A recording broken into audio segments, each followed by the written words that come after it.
술을 섞으면 더 많이 취한다. 보통 술 많이 마시면은 잠을 잘 잔다거나 든든하게 식사를 하면 술을 덜 취한다. 그런 얘기가 있는데 영원히 알코올을 마실 수 있을 것처럼 오해하시는 분들도 있긴 한데 그건 맞아.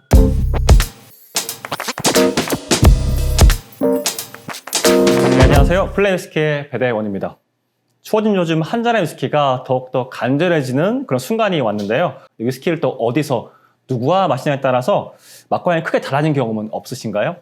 저희가 오늘은 그 비밀을 풀어보기 위해서요.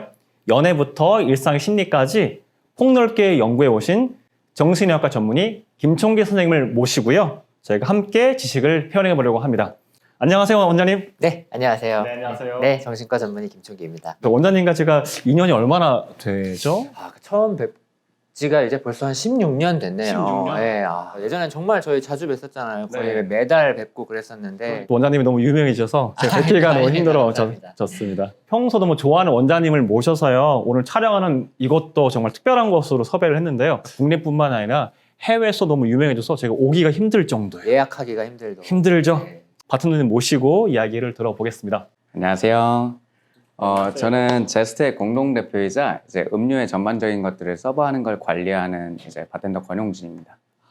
이 제스트라는 공간 자체는 제로 웨이스트를 줄여서 이제 제스트라고 부르는데 기본적으로 저희가 쓰는 과일이라든지 이제 가니쉬라든지 이런 것들을 농장에서 직접 수급해 와서 손님들한테 서브를 해드리고 있어요. 대부분의 쓰레기를 좀 줄이는 취지를 갖고 있습니다. 토크도 함께 진행해 주신다고 들었는데 어떻게 좀 괜찮으시겠어요? 리드 잘 부탁드릴게요. 저는 또 원장님께 살짝 묻어가겠습니다. 저는 누구에게? 지금 바로 플레이 위스키 심리학 편 플레이해 보겠습니다.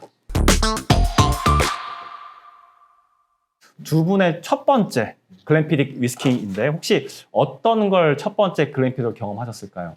2010년, 11년쯤에 바텐딩을 시작을 했는데 그때는 아무래도 고년산이 이렇게 좀 희소했던 시기였던 것 같아요. 그래서 아무래도 글램피딕 12가 첫 번째 위스키였죠. 저 같은 경우는 제가 처음으로 접한 싱글 몰트 위스키가 글램피딕이었어요.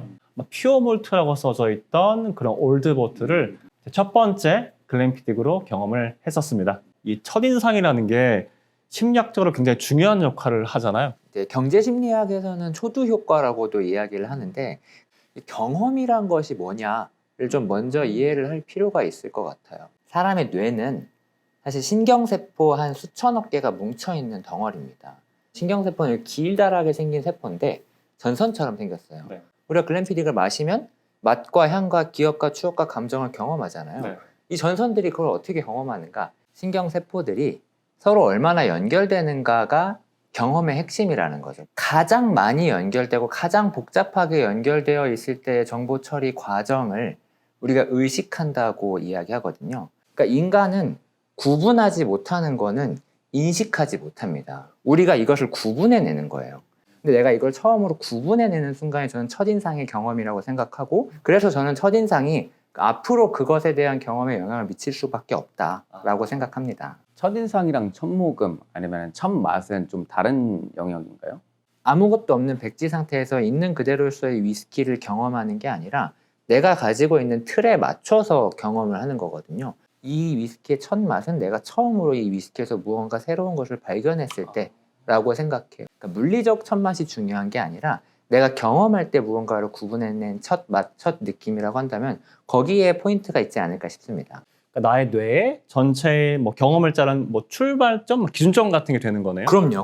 왜냐하면 처음으로 얘는 이런 부분에서 조금 다르네 하는 걸 구분해내고 나면은 그 다음에 걔를 만날 때에는 항상 네. 시뮬레이션을 한 채로 무언가를 만나거든요. 그게 새로운 기준점이 되는 거죠.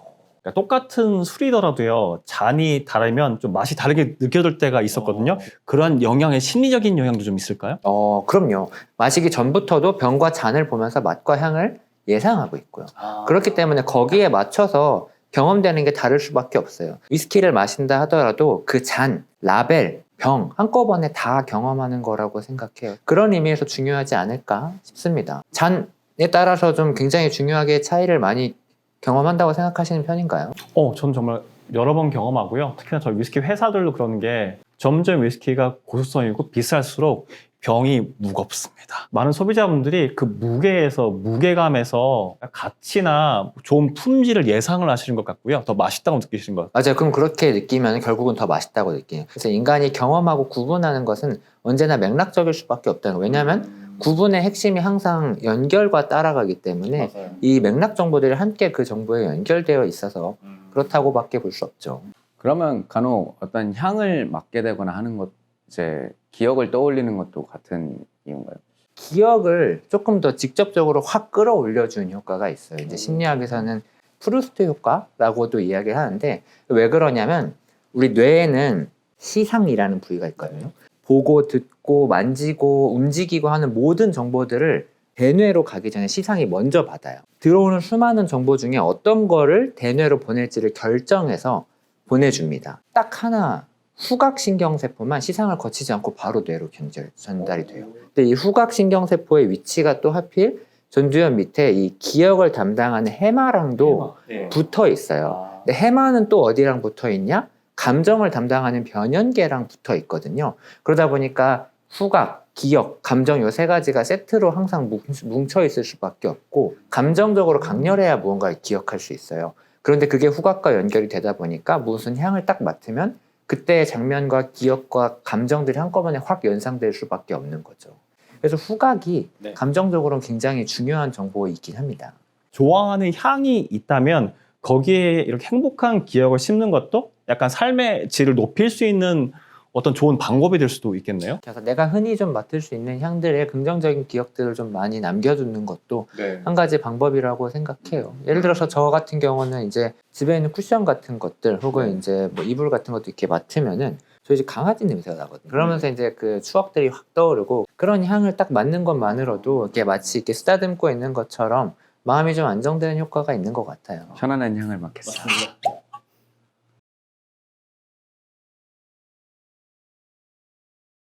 그린피딕 18이에요. 진하고 되게 우아한 오크 향이에요. 마음을 착 차분하게 쫙 가라앉혀 주는데요. 사과 졸일 때 나는 그런 꿀향이나 아니면은 시나몬 같은 향신료 같은 약간 겨울에 좀 어울릴 것 같은 향들이 나요. 자, 슬란즈바.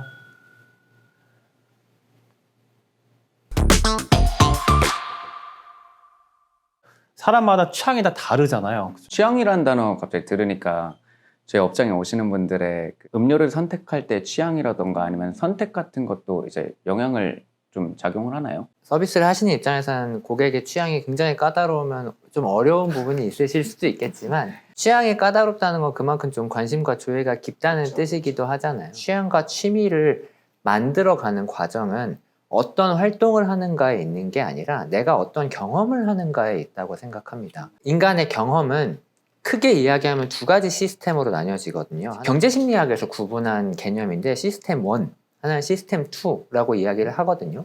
시스템 1이라는 거는 내가 의식적 노력을 기울이지 않을 때 자동적으로 다가오는 경험이에요. 시스템 2는 의식적으로 노력을 기울여서 곰곰이 생각해보고 재검토해보는 거죠. 인간의 뇌는 생존하기 위한 방향으로 진화했습니다. 그래서 생존에 적합한 방식을 자동적으로 먼저 선택해요. 그게 시스템 1입니다. 그래서 시스템 1이 즐겁다고 이야기하는 것들만 쫓아가다 보면은 취향과 취미라는 것이 생기기가 어려운 거죠. 예를 들어서 바에 와서 위스키나 칵테일을 마신다 하더라도 딱 직관적으로 맛있다, 맛없다만 찾아가는 분들이 있긴 하거든요. 집에 가면은 거기 칵테일이 참 맛있었어는 기억나지만 무슨 칵테일을 먹었는지, 그 칵테일이 왜 맛있었는지, 나는 그럼 어떤 스타일의 칵테일을 좋아하는지, 이런 것들은 잘 알지 못하는 거거든요. 내가 다시 한번 재검토하는 시스템 2의 과정을 추가할 때 취향과 취미가 자라나는 거라고 생각해요. 그러니까 내 뇌는 생존하기 위해 진화했지만 나의 자아는 생존이 아니라 행복을 향해 가야 한다고 생각하거든요. 방향성의 차이를 잘 조율하는 게 저는 정신건강을 유지하는 핵심이라고 생각합니다. 그럼 근본적으로 취향이라는 건 어떻게 만들어지는 걸까요? 가장 큰 거는 이제 보고 자라고 듣고 한 이제 사회적인 맥락이 가장 크다고 생각해요. 인간은 무언가를 학습할 때 그 직접 경험하는 학습도 있지만 모델링에 의한 학습이란 것도 있거든요. 직접 경험한 학습의 가장 대표적인 게 조건화예요. 혹시 그 파블로프의 개라고 아세요? 네. 그 이제 먹이를 주고 종소리를 계속 울렸더니 먹이를 안 주고 종소리만 울려도 침이 나더라. 자꾸 같이 경험하니까 조건화된 거거든요. 이게 직접적으로 무언가를 경험하면서 벌어진 학습인데 인간처럼 좀 고도로 발달된 지능을 가진 동물들은 직접 경험하지 않아도 학습할 수 있습니다. 무언가를 보면서 학습할 수 있거든요. 그걸 이제 모델링에 의한 학습이라고 하는 거예요. 내 안에서 시뮬레이션 모델링을 한다는 거죠. 그 다음에 이제 작용하는 것이 아까 제가 이야기했던 내가 의식적 노력으로 취향과 취미를 가꾸어 나가는 거라고 생각합니다. 시스템 2를 통해서요. 그럼 이렇게 만들어진 취향이라는 것도 환경이나 아니면 경험이 바뀌면 또 변화할 수도 있게 되는 건가요? 그럴 수밖에 없죠, 당연히. 성장하면서 그 내가 받아들이는 세상이 조금씩 더 넓어지고 구체화될수록 당연히 경험하는 바도 달라지는 거라고 생각합니다. 바텐더님은 혹시 위스키 취향의 변화 좀 느껴보신 적이 있으세요?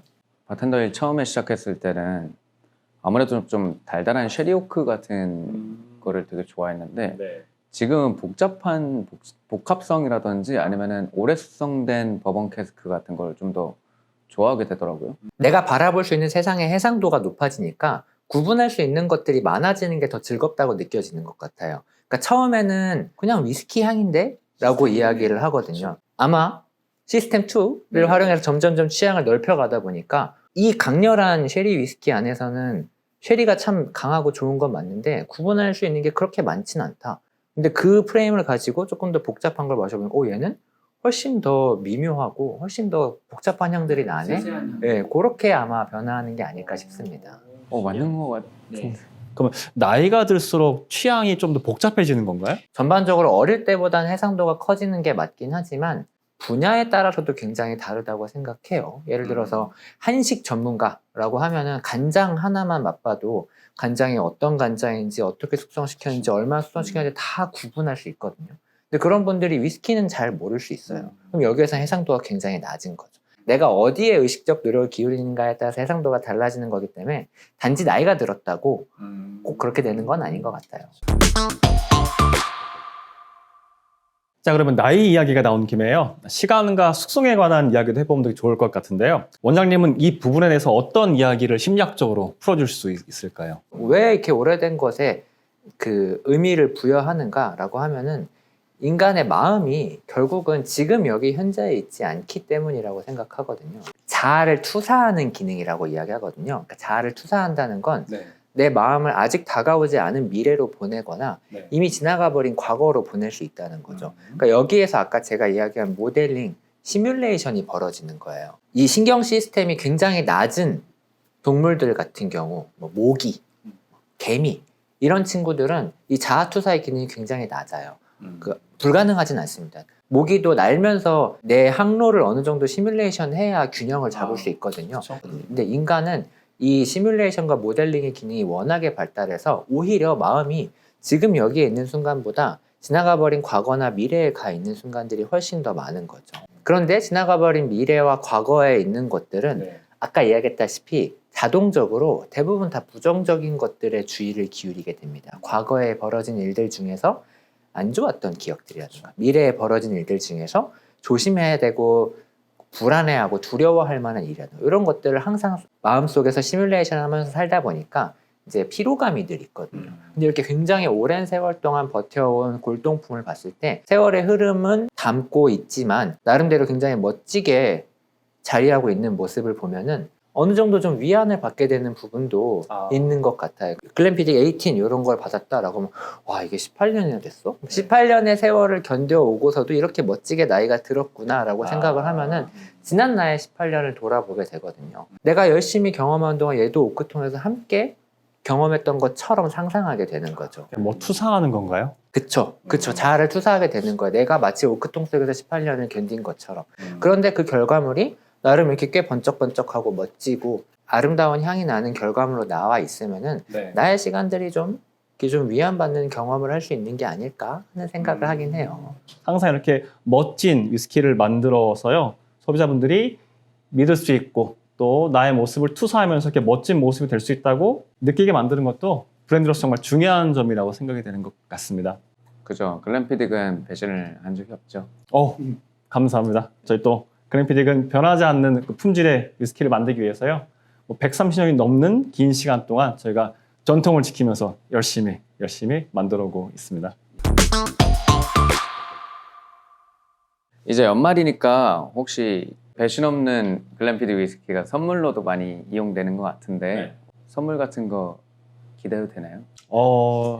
제가 선물 드릴 수는 없고요. 아마 연말에 많은 분들이 연말이니까 선물 고민하실 것 같은데요. 글램피딕이 연말 선물로 너무 좋거든요. 왜냐면 글램피딕 증서가요. 처음으로 오픈한 게 1887년 12월 25일이에요.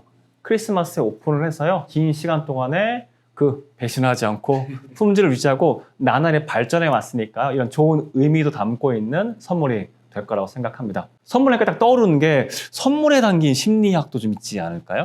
선물 받으면 기분이 좋잖아요. 그쵸. 너무 좋죠. 선물이 왜 그렇게 기분이 좋을까요? 그러니까 선물은 어디에 그 포인트가 있는가라고 하면은 기대하지 않았던 것이라는 것에 있는 것 같아요. 기대하지 않았던 거? 예를 들어서 제가 이제 선물로 네. 돈을 드릴 테니까 네. 선물로 위스키를 주시죠. 이게 말은 선물이라고 할 수 있지만 선물이 아니잖아요. 그건 거래죠, 거래. 그렇죠. 네. 그러니까 무슨 차이냐? 맨날 거래를 하는 사이다가도 제가 이거 오는 길에 한번 드리려고 샀어요. 이렇게 드리면 그게 선물이 되는 거잖아요. 그렇죠. 그러니까 이 관계 사이에서 기대하지 않았던 무언가의 호혜가 발생하는 게 선물이라고 생각한다면은 사실 그게 보상회로를 작동시킨다는 겁니다. 보상회로에 작용하는 신경전달 물질이 도파민이거든요. 쾌락의 신경전달 물질로 오해를 많이 하시거든요. 네. 수많은 구분되는 정보들 사이에서 무엇이 좀 더 중요한지를 표지해주는 중요도 표지자예요. 그럼 마치 이렇게 포스트잇 중요한 책에 붙여주는 것처럼 딱 표지를 해주는 거예요? 맞아요. 굉장히 좋은 비유 같아요. 그러니까 기본적으로 도파민을 늘 분비하고 있어요. 보상회로는 도파민을 때 분비량이 늘거나 줄거나 하는 거거든요. 네. 자극이 되는 즐겁고 재밌는 것들을 할 때 도파민이 분비되는 게 아니라 내가 무언가를 기대했을 때 그 기대에 오류가 생길 때 긍정적 오류가 생기면 도파민 분비량이 늘어난다는 거죠. 선물도 이 사람에게서 기대하고 있었던 시뮬레이션에서 이 사람이 기대치 않게 선물을 주면은 나한테 그게 도파민 분비가 늘어나는 긍정적인 경험이 되는 거고, 그럼 그 도파민 분비 증가의 긍정적인 경험이 이 사람과의 관계와 연결되는 거죠. 예를 들어서 단골 손님한테 오실 때 서비스로 이렇게 뭘 한 잔 주실 수도 있잖아요. 네, 그럼요. 올 때마다 한 잔을 맨날 주면은 이제 오셨는데 막 정신이 없어 바빠가지고 땅콩을 하나 드렸어요. 아무것도 안 줄 수도 있는데 준 거잖아요. 그러면 고마워하고 좋아해야 될 것 같은데 맨날 좋은 칵테일 주다 오늘은 왜 땅콩 줘? 가 되고 그러면 보상 예측 오류가 생기고 도파민 분비량이 줄어드는 거거든요. 그럼 그게 오히려 제가 다른 바텐더보다 더 낫지 않게 될 수도 있네요. 그러면 이제 그때의 부정적인 경험이 이 관계와 연결될 수 있는 거예요. 근데 이제 이런 것들은 아까 이야기한 시스템 1의 자동적인 반응들이고 근데 요거라도 어쨌든 받은 거니까 그래 고맙다고 생각할 수도 있는 거라. 그런 사람들이 많지 않더라고요. 그럼 지금까지 말씀 주셨던 건 선물을 받을 때의 느낌 같은데 그럼 줄 때의 심리학은 또 어떤 게 있을까요? 저는 이제 자기 효능감을 좀 어느 정도 확인하는 거라고 생각합니다. 선물을 줬어요. 줬는데 상대방이 시큰둥해하거나 뭘 이런 걸 줬어 해도 기분이 좋으세요? 그렇지 않죠. 그럼 결국은 선물을 주는 걸 좋아하시는 게 아니라 선물을 준다는 행위를 통해서 상대방을 기분 좋게 만드는 걸 좋아하시는 거죠.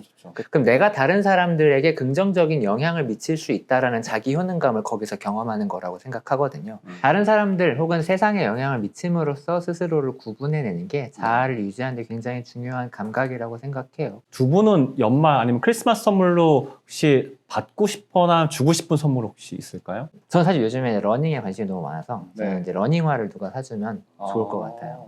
항상 연휴나 빨간 날은 근무하는 날이거든요. 당연히 뭐 크리스마스 이후에 시간을 보낼 수는 있는데 저도 한번 느껴보고 싶어요. 그거를. 받고 싶은 선물은 크리스마스 휴무. 맞습니다. 저는 뭐 제 빈티지 위스키? 근데 이제 점점 나이가 들어가니까 제 빈티지 위스키를 이젠 제 돈 주고 살 수가 없더라고요. 그렇죠. 이제 위스키도 같이 나이를 들어가니까. 네, 같이 나이가 들어가니까 많이 좀 힘들어져서 누가 선물 주셨으면 되게 좋을 것 같아요. 저는 잘 받았습니다.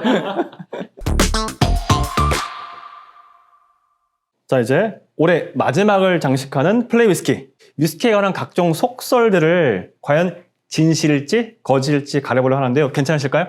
네. 한번 말씀해 주시죠. OX 판넬을 준비해 드렸으니까요. 한번 활용해서 답변 주면 좋을 것 같습니다. 그럼 이제 첫 번째 질문입니다. 흔히들요, 술을 섞으면 한 종류의 술만 마시는 것보다 더 많이 취한다, 숙취가 심하다 그러는데 그게 진짜인가요? 그렇진 않습니다.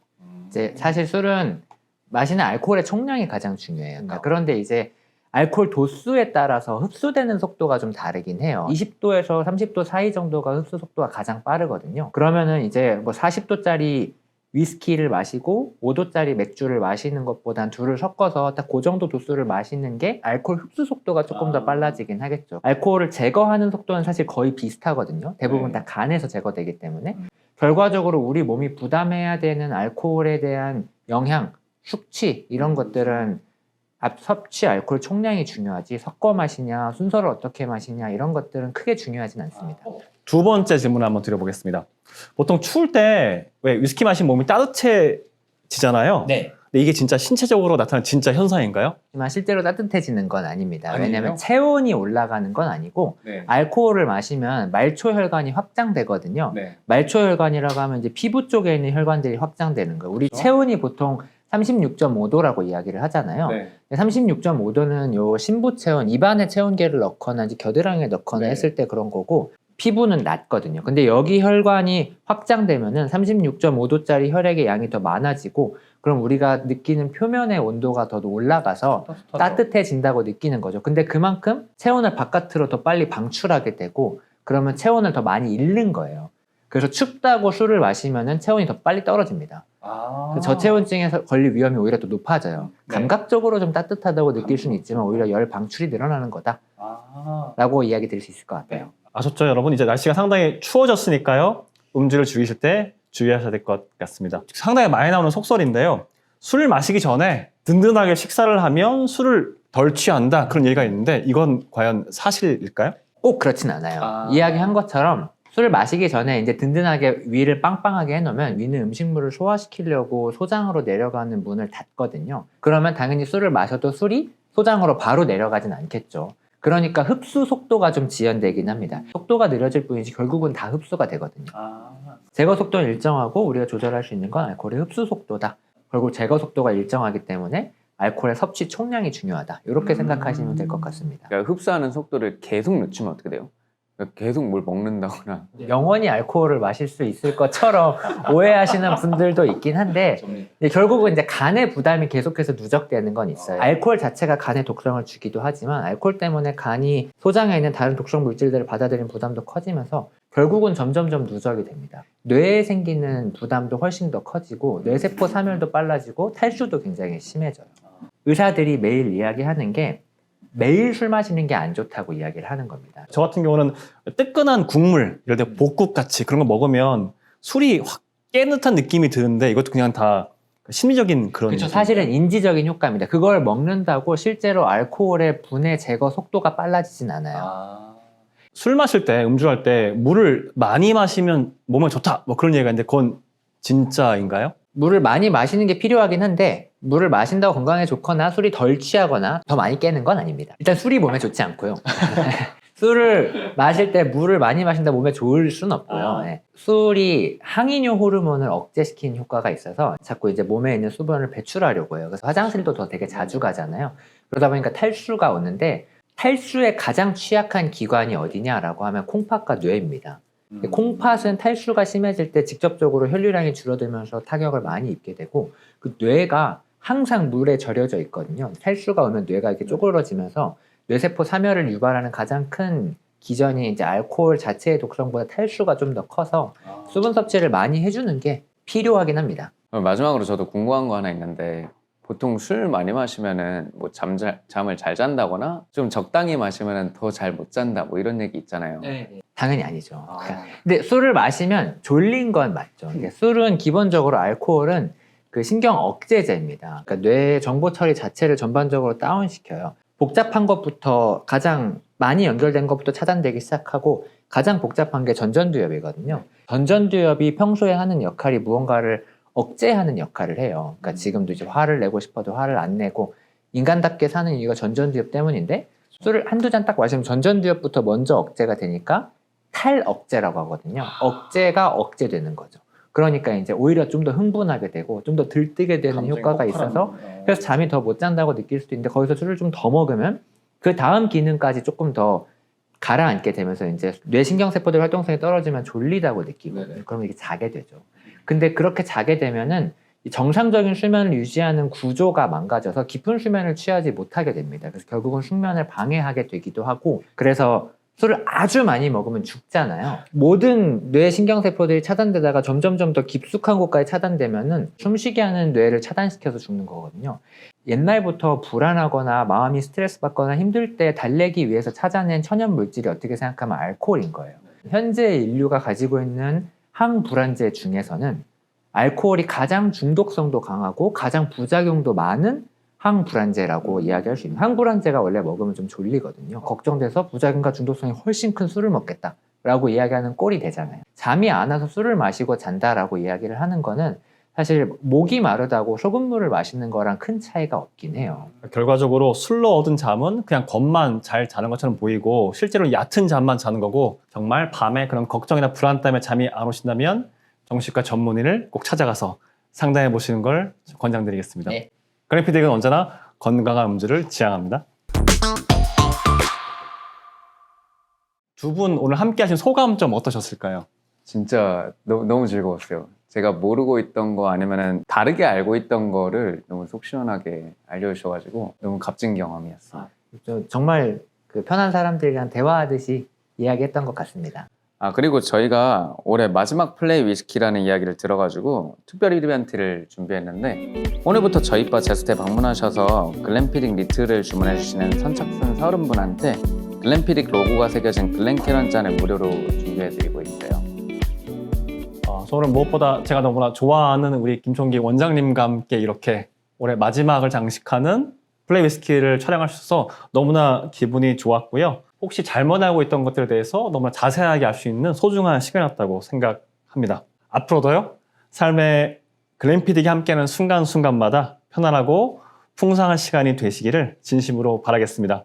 지금까지 플레이 위스키를 사랑해주신, 그리고 함께해주신 모든 분께 감사의 인사를 드리면서요, 플레이 위스키는 한동안 잠시만입니다. 멈추도록 하겠습니다. 슬란지바!